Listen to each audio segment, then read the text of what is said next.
Hey church, today we're going to continue looking at the Beatitudes of Matthew chapter 5, Jesus' words to us. And he starts in verse 13 today with two examples of what our lives as disciples of Christ, as believers, Christ followers, what they should look like.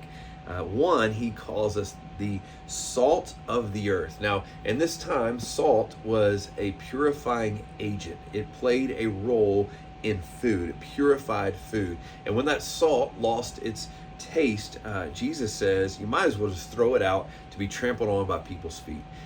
In the same way, we as Christians, as Christ followers, should be agents of change in this life. We should be making a difference, making things better through our relationship with Christ. Then he goes on to say that we're the light of the world. And would it make any sense for someone to light a lamp and then to put something over the lamp so that the light could not be seen? No, that would defeat the purpose completely. He says that our light should shine. Matter of fact, he says that we are to let your light shine before others so that they may see our good deeds and glorify us. No. He says, no, not glorify you, so that your Father in heaven can be glorified. So we are to be doing good works so that God receives glory, that people see a light, a difference in us, but that God receives glory. That's our purpose. And then he shifts to talk about the law. And someone has said that he claimed to defy the law, and he's making it real clear right here. He said, I did not come to abolish the law. Jesus says, I came to fulfill the law.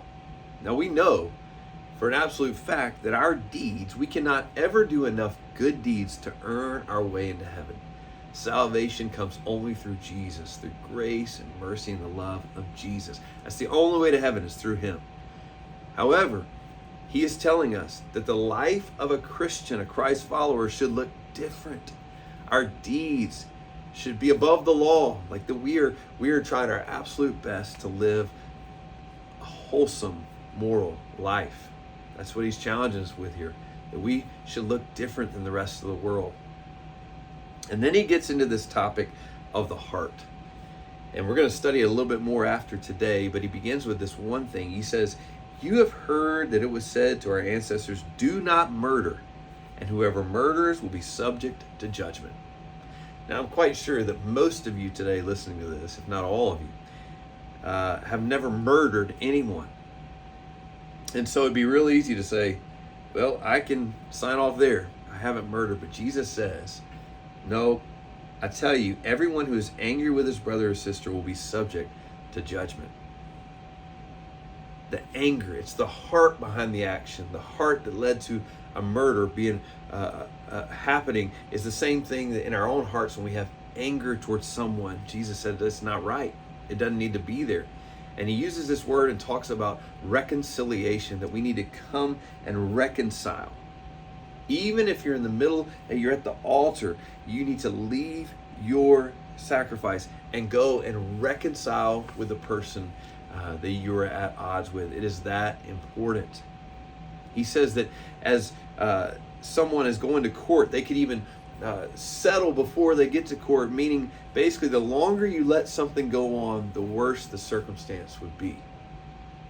And so there are some practical things for us today. What does your life look like? Let's just start there. Today, are you looking different in this world? Are you light in a dark world?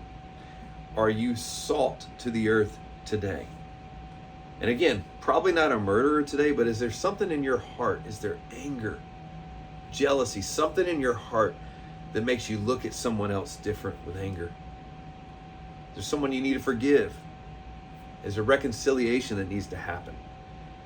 I pray today that you're able to do that.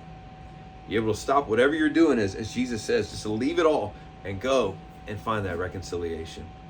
And so stick with us as we continue in this great study through Jesus' words for our life, and have a great rest of your day.